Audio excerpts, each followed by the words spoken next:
What does a werewolf, My Little Pony, and cigarettes have to do with film school? Well, stick around, mate, and I'll tell you.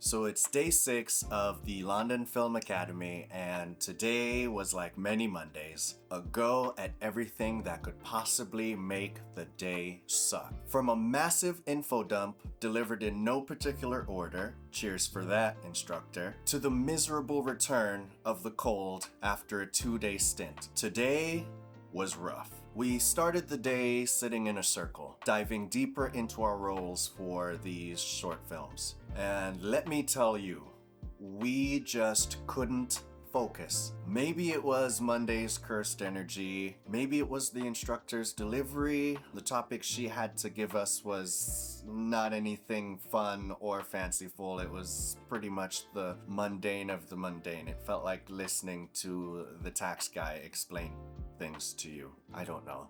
Either way, my face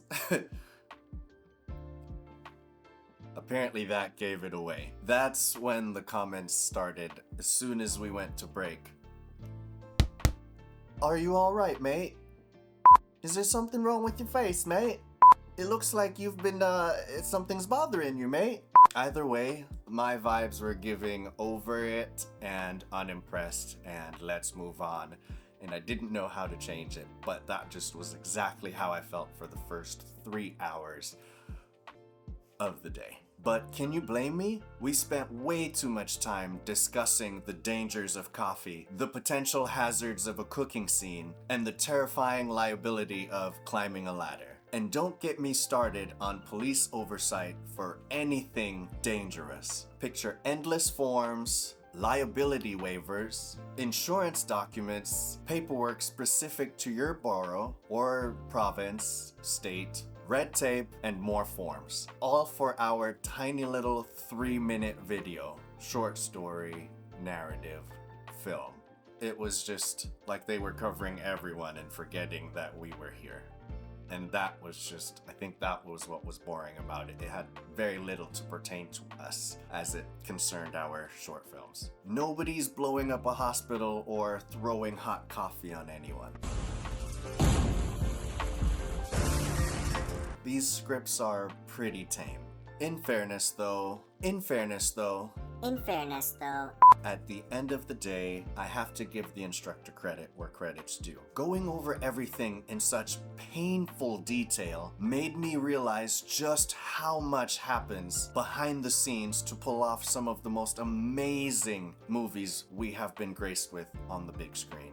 It's in these fine details that actors and staff are protected and the creative art of filmmaking is kept alive. So though I was traumatized by the delivery, I could appreciate what was being delivered. And after my emotional day of just suck, I can look back and say, yeah, that was very helpful to know that every single thing was so meticulously planned in any given scenario to ensure that everyone was okay. That's actually pretty cool.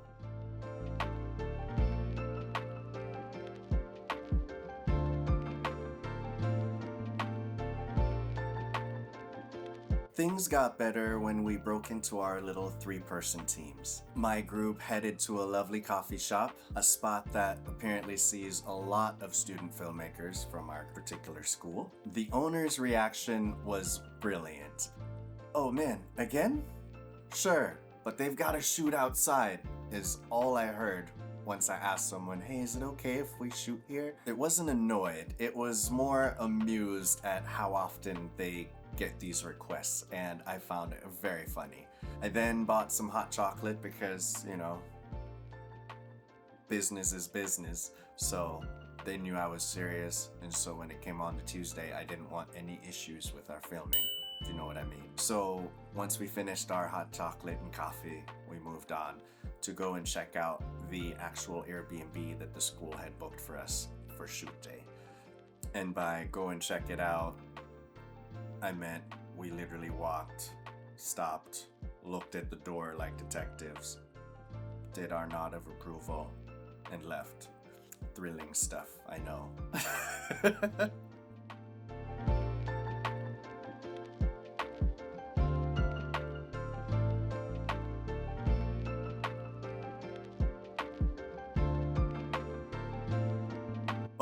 Back in the classroom, things got properly ridiculous. We started brainstorming changes to our scripts in the absence of a teacher in this little now 9-person group while the other 3 were off with the instructor. And that's when the chaos really took off. One group started out with a drama, but naturally, of course, as one does, it morphed into a werewolf that was obsessed with My Little Pony. Another group had a story about an alien where a dog was a crucial part of the plot. Since we couldn't use a dog, they swapped it for... drumroll please. You guessed it, cigarettes.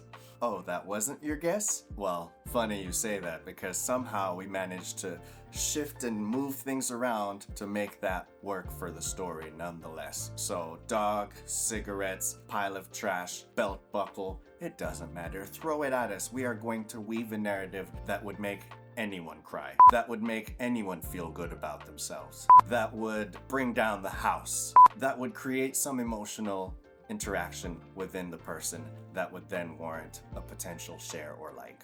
Boo! You suck!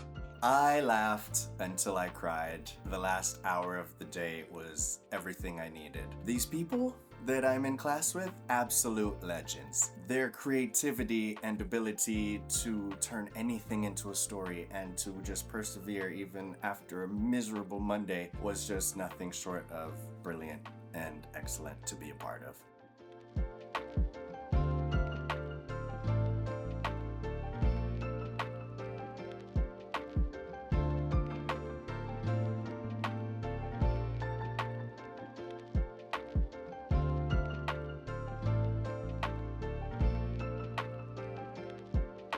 Quick weekend update. I went to Covent Gardens to check out some Christmas lights over the weekend. That was a lot of fun and explains all of the spliced in Christmas lights footage that you've been seeing. So, sorry for that. I had a slightly disjointed, however still coherent and lovely conversation with this very drunk French guy on the train.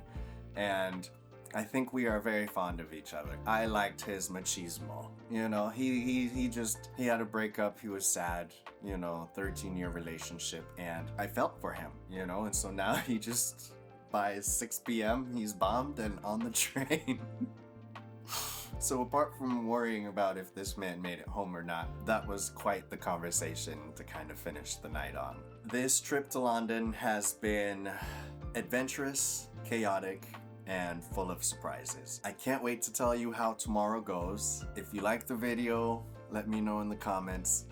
And if you think I'm nuts for throwing this on to my already chaotic Monday, make sure you hit the like button. Alright you guys, that'll wrap it for this video. Thank you so much for watching. Have a good night.